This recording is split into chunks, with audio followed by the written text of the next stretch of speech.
Hello दोस्तों, कक्षा 10th के लिए हिंदी सब्जेक्ट के लिए बाल गोविंद भगत के एमसीक्यू करेंगे जो आपके फर्स्ट टर्म में आने वाले हैं और नवंबर से आपके जो फाइनल एग्ज़ाम हैं वो भी तैयार हो चुके हैं। तो फर्स्ट टर्म के लिए क्लास 10th के लिए हिंदी विषय के लिए एमसीक्यू क्वेश्चन हम करेंगे। तो चलते हैं प्यारे बच्चों। फर्स्ट क्वेश्चन जो हमारा आता है बाल गोविंद भगत के अंदर,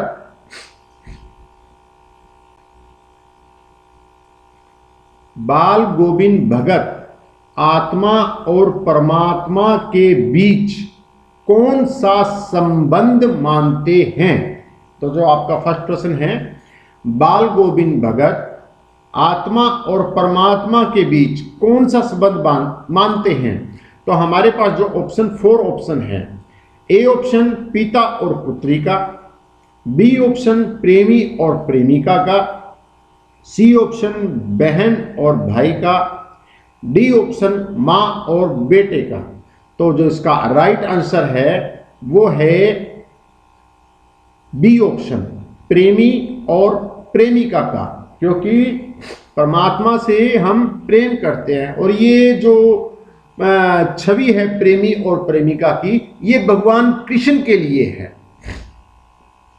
तो हम दूसरे प्रश्न की ओर चलते हैं।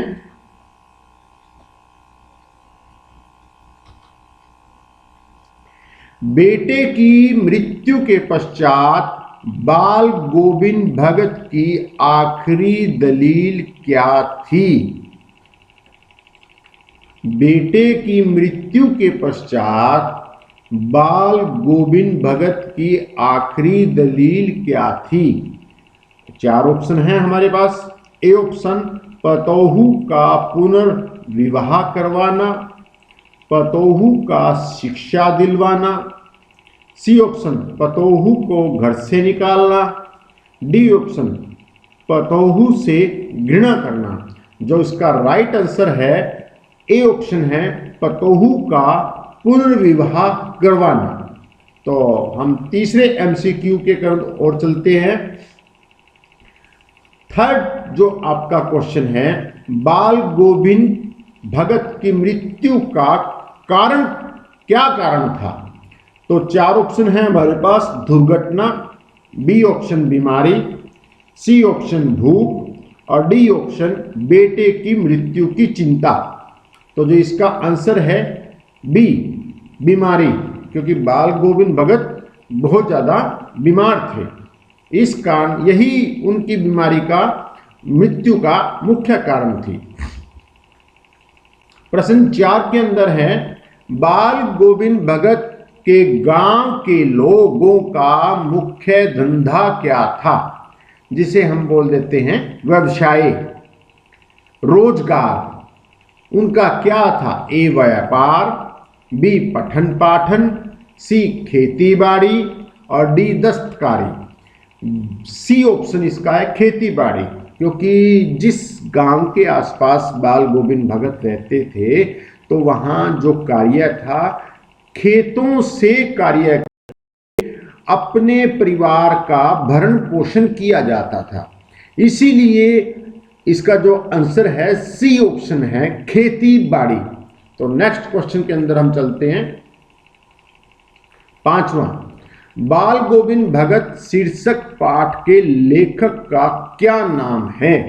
जो बाल गोविंद भगत है उसके पाठ के लेखक का क्या नाम है। A option Yashpal, B option Sarveshwar Dayal Saxena, C option Ram Vriksh Benipuri and D option स्वयं प्रकाश। तो जो इसका राइट आंसर है राम वृक्ष बेनीपुरी, राम वृक्ष बेनीपुरी, इसकी ये रचना है। सी ऑप्शन हमारा राइट आंसर है। क्वेश्चन 6, बाल गोविंद भगत की आयु कितनी थी जिस समय उनकी मृत्यु हुई। ए ऑप्शन 50 वर्ष, बी ऑप्शन 60 वर्ष, सी ऑप्शन 70 वर्ष एंड डी ऑप्शन 80 वर्ष।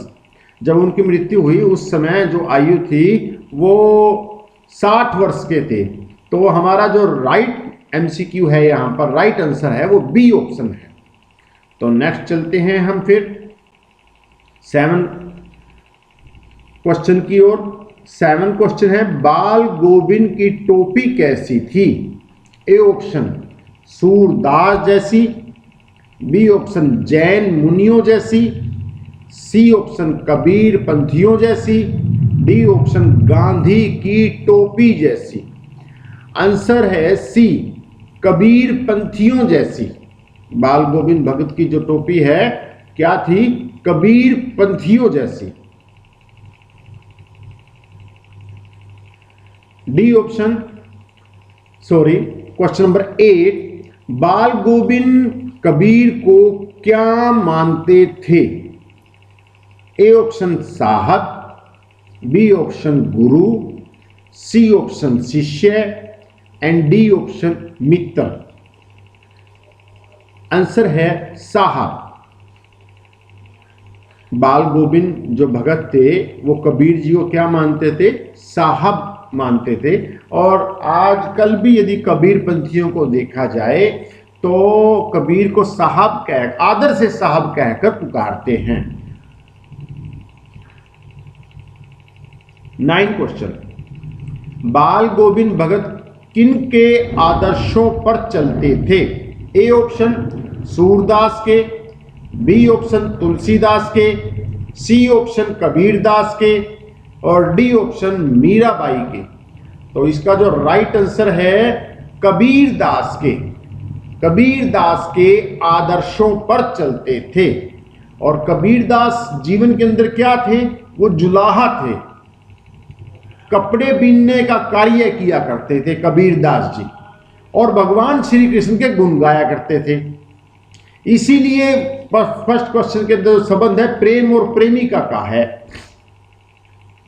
10वां प्रश्न, बाल गोविंद भगत अपनी फसल को पहले कहां ले जाते थे?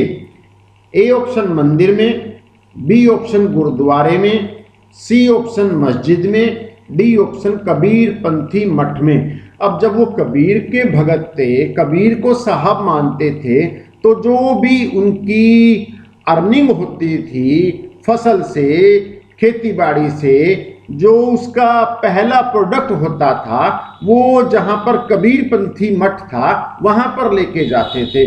वहां पर उनको अर्पण करके फिर उसको वो मार्केट के अंदर लेकर जाते थे। प्रश्न 11, लेखक बाल गोविंद भगत की किस विशेषता पर अत्यधिक मुग्ध था? पर्सन कह लो इसको आप, मुग्ध था।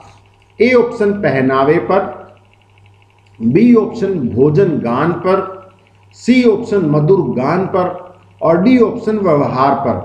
तो जो आंसर है सी ऑप्शन है मधुर गान पर।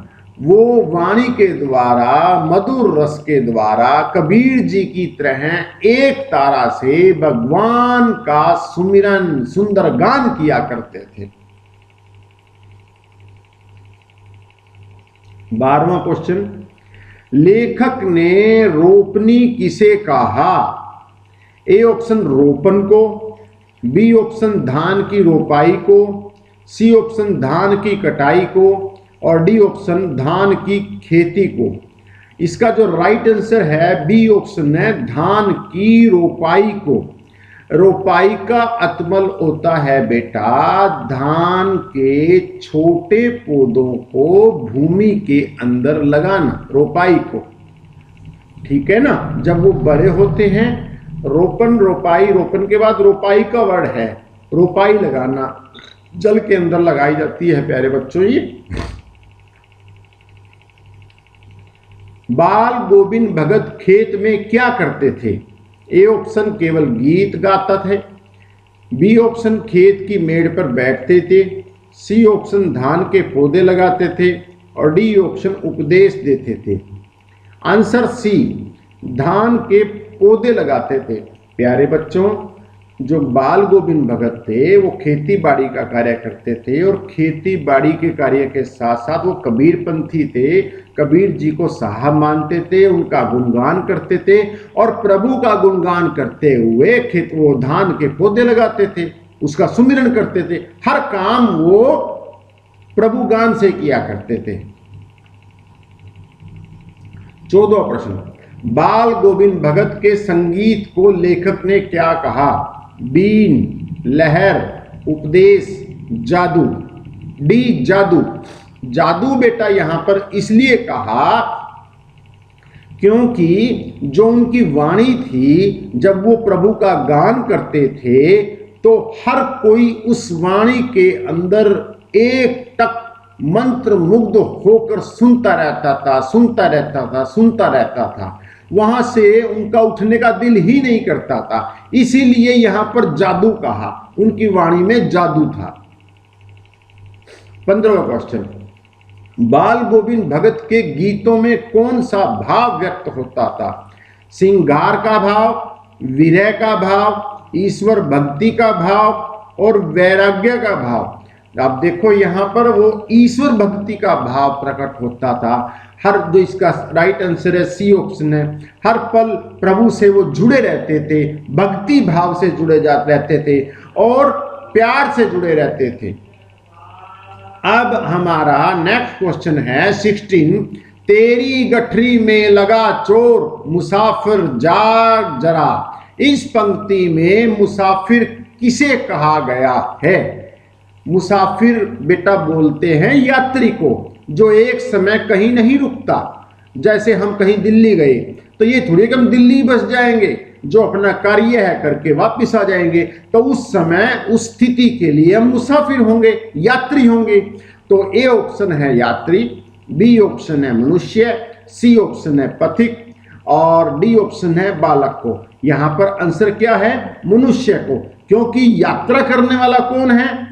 मनुष्य, और इसीलिए उसको यात्री भी बोल सकते हैं। यहां पर आंसर सही भी है, लेकिन मानव यहां पर, यदि मानव यहां पर ना हो, कोई और वर्ड हो, तो आप मुसाफिर यात्री को कहेंगे। लेकिन यात्री के साथ यदि मनुष्य है, मनुष्य को बोला। और क्यों बोला मनुष्य को? इस कारण से बोला क्योंकि हमारा जो जीवन है, हमारी जो सांसें हैं वो सीमित हैं। हम 100 साल तक जिएंगे, जब हमारी सांसें पूर्ण हो जाएगी और छोड़ के चले जाएंगे और फिर कोई नया जन्म मिल जाएगा। कभी छोटे थे, कभी बड़े हुए, फिर बुजुर्ग हुए और फिर मरण से यहाँ पर चल पड़े, परमात्मा के पास चले गए। इसीलिए यहां पर मुसाफिर मनुष्य को कहा। 17वां क्वेश्चन, कार्तिक। बेटा कार्तिक, कार्तिक नहीं है, यहां पर कार्तिक है। यह कंप्यूटराइज मिस्टेक है एक। कार्तिक मास आने पर बाल गोविंद भगत क्या करने लगते थे? ए ऑप्शन प्रभात फेरी शुरू करने लगते थे, बी ऑप्शन गंगा स्नान करने लगते थे, सी ऑप्शन भजन करने लगते थे, डी ऑप्शन सत्संग करने लगते थे। इसका राइट आंसर है प्रभात फेरी शुरू करने लगते थे। अब प्यारे बच्चों, मैं आपको बता दूं प्रभात फेरी क्या होती है। सुबह उठकर सूर्य उदय होने से पहले, जब तक तारों की अवस्था है, तारे अभी गए नहीं हैं, सूर्य अभी आया नहीं है, वो उस स्थिति को प्रभात वेला बोलते हैं। और उस समय गली गली जाकर प्रभु का गुणगान करना, प्रभु के गाने गाना, प्रभु का संगीत गाना करना, उनका नाम लेना, उसको बोलते हैं प्रभात फेरी। 18 क्वेश्चन, लेखक ने लोही किसे कहा गया है? लोही ओढ़ने वाले कपड़े को, प्रातः काल की लालिमा को, तारों भरी रात को, चांदनी रात को। आंसर बी, प्रातः काल की लालिमा को। जैसे लोही, मैंने क्या कहा? अब देखो 17वां और 18वां क्वेश्चन आपस में थोड़ा सा लिंक है। प्रभात फेरी, प्रभात के लिए मैंने क्या बताया आपको? प्रभात के लिए बताया कि सूर्य अभी पूर्ण आया नहीं है, तारे अभी गए नहीं हैं, उस स्थिति को प्रभात वेली कहेंगे। और जब वो सूर्य उदय होता है उस लालिमा है, जैसे ऐसे लगता है कि सारी धरती ने लाल चद्र ओढ़ ली हो, उसको लोही बोलते हैं। ठीक है ना, इसलिए यहां पर प्रातः काल की लालिमा को लोही कहा गया है। लास्ट क्वेश्चन, 19 क्वेश्चन ही है इस चैप्टर के अंदर मेरे पास आपके लिए। बाल गोविंद भगत किसे निगरानी और मोहब्बत के ज्यादा हकदार मानते थे? बालकों को, नारियों को, कमजोर व्यक्तियों को और शक्तिशाली व्यक्तियों को? इसका जो राइट आंसर है कमजोर व्यक्तियों को। क्यों? क्योंकि कमजोर व्यक्ति अपनी रक्षा स्वयं भी नहीं कर सकता, इसलिए बाल गोविंद भगत उन्हें निगरानी और मोहब्बत के ज्यादा हकदार मानते थे। तो यहां पर प्यारे बच्चों बाल गोविंद भगत के एमसीक्यूज मैंने पूर्ण कर दिए हैं और मुझे लगता है कि आपको और कोई चैप्टर देखने की आवश्यकता नहीं है।